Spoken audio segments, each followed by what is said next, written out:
Breaking news today. Ukraine's counterattack brings to mind scenes from World War I. Incredible new footage appears to show Russian troops fleeing as Ukrainian troops launch an all-out World War I-style assault. After a fierce counterattack by the Ukrainians, a town on the northern flank of the besieged city was taken. This has led to reports that Russian troops are withdrawing from Bakhmut. In stunning footage, we see a wave of Ukrainian soldiers emerging from trenches and charging Russian positions, reminiscent of the trench warfare of World War I. According to The Sun, Yevgeny Prigozhin, leader of the mercenary group Wagner Group, admitted that Ukrainian forces had recaptured Berkivka. He called the victory a disgrace, and demanded that Vladimir Putin send his top generals to the battlefield to witness the disaster for themselves. After the longest and bloodiest battle of the war, Prigozhin's troops claimed last month to have finally captured Bakhmut. They eventually surrendered to the regular Russian army, who took control of the devastated city. Berkivka, located about 3 kilometers northwest of battered Bakhmut, is one example of how Ukrainian forces have pushed back Russian lines to the north and south of the city. Now part of the settlement of Berkivka has already been lost. The troops are quietly running away, Prigozhin raged. Disgrace. Moscow-backed Donetsk region Governor Denis Pushilin said the situation on the outskirts of Bakhmut was under control, but very difficult, on Russian state television.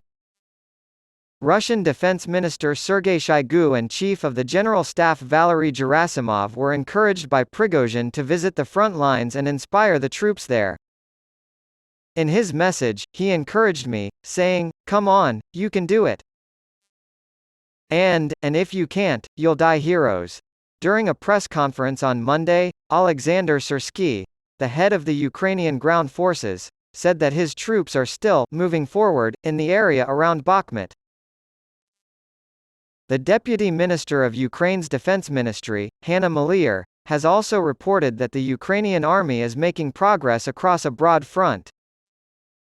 The counterattack is part of the defensive operation, she emphasized. As a result, we are taking offensive measures in some sectors. The center of hostilities continues to be in the Bakhmut area. We're currently making our way along a fairly broad front.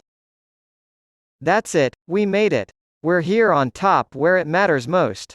The adversary is taking precautions to preserve his territory. Syrsky's drone footage shows Russian positions in Bakhmut being destroyed by Ukrainian tanks as Putin's troops flee. Ukrainian tanks and armored infantry launched a surprise attack last month, breaking through Putin's defenses. They made their first significant gains in months, advancing 1 kilometer across farmland south of Bakhmut.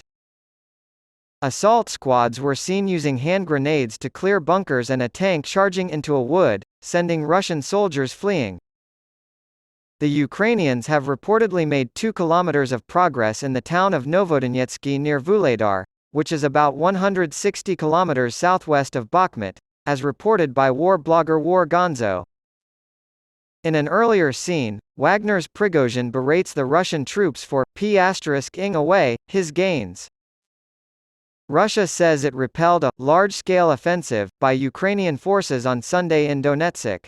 It was unclear at first if the reported attack was the beginning of the major counteroffensive by the Ukrainians.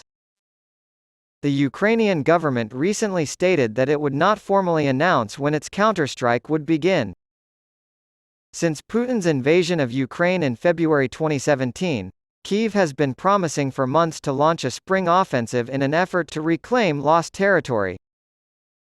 Among the 4 Ukrainian regions Russia annexed in September was southern Donetsk, and on Sunday, the Russian Defense Ministry claimed Ukraine attacked using 6 mechanized and 2 tank battalions. Putin's forces also claimed victory in the battle, saying they killed 250 Ukrainian soldiers and destroyed 16 tanks, 3 ICVs, and 21 AFVs. Despite not officially confirming the attack, Ukraine has hinted that Russian reports are part of a disinformation campaign.